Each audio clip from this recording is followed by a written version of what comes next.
কাৰ্যসূচী? আমাৰ এই ৰামদিয়া সত্ৰ নগৰী ৰামদিয়া কলা কৃষ্টি বিষয়ত এতিয়া বহুত আগবঢ়া আৰু এতিয়া আমাৰ কেন্দ্ৰীয় ৰঙালী বিহু সন্মিলনীৰ আজি ৬৫ সংখ্যক এই ৬৫ সংখ্যক এই বিহু উৎসৱত আজি উলহ মালহেৰে আমি উদযাপন কৰিব ওলাইছোঁ।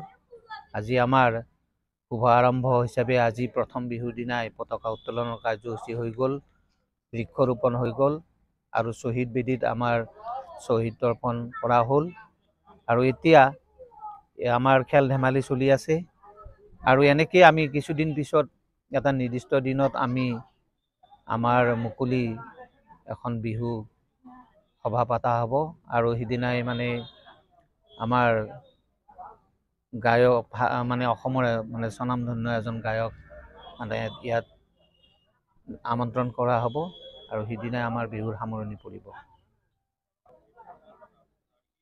আমাৰ ৰামদিয়া মাধৱদেৱৰ পদৰেণুৰে ৰঞ্জিত আৰু তেওঁৰ পদকে অনুসৰণ কৰি ইয়াত সত্ৰ নগৰী হিচাপে ৰামদিয়াখন প্ৰতিষ্ঠিত হৈছে আৰু এই ভঠেলি মেলাত আমি পুনৰ তেওঁৰ যিটো ইয়াৰ পৰা বিদায় দিয়াৰ দিন, সেই দিনটোত ৬ বহাগতে আমি এই উৎসৱটো পালন কৰি এই তেতিয়াৰ পৰা আহিছোঁ, এতিয়ালৈ চলি আছে আৰু দিনে দিনে এই উৎসৱটো ভঠেলি মেলাটো অতি বহল হৈ আহিছে।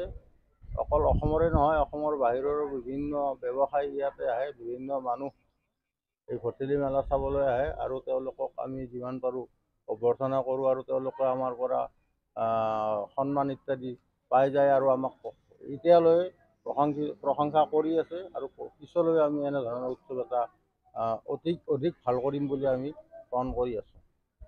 কণ কণ শিশুসকলক লৈও বিবিধ খেল ধেমালি অনুষ্ঠিত হৈছে। ৰামদিয়া কেন্দ্ৰীয় ৰঙালী বিহু সন্মিলন তথা ৰামদিয়াবাসী ৰাইজৰ হৈ আপোনালোকৰ চেনেলৰ জৰিয়তে অসমবাসী ৰাইজলৈ আমি ৰঙালী বিহুৰ বহাগৰ শুভেচ্ছা জনাইছোঁ। ৰামদিয়া কেন্দ্ৰীয় ৰঙালী বিহু সন্মিলনে আজি গৈ ৬৫ সংখ্যক বৰ্ষত ভৰি দিছেহি।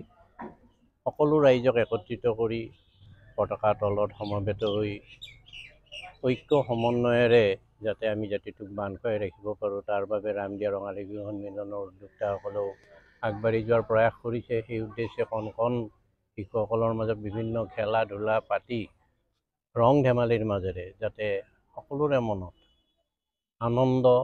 আনন্দদায়ক এটা পৰিৱেশ সৃষ্টি হৈ ভৱিষ্যতৰ বাবে সঁচা অসমীয়া সত্তা লগত লৈ আগবাঢ়ি যাব পাৰে, তাৰ বাবে ৰামদিয়া ৰঙালী বিহু সন্মিলনে কামনা কৰে।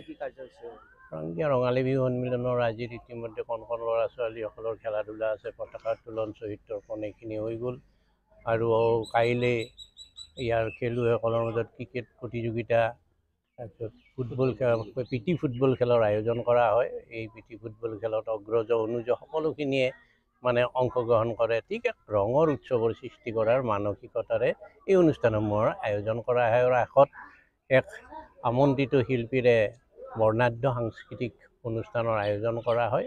তাত ৰাইজৰ সকলো ৰাইজে যাতে উপস্থিত হৈ এদিনৰ বাবে হ'লেও যাতে বহাগৰ ৰঙালীৰ আনন্দত মতলীয়া হৈ সকলোৰে মাজত যাতে ঐক্যতানৰ সৃষ্টি হয় তাৰ প্ৰয়াস কৰে।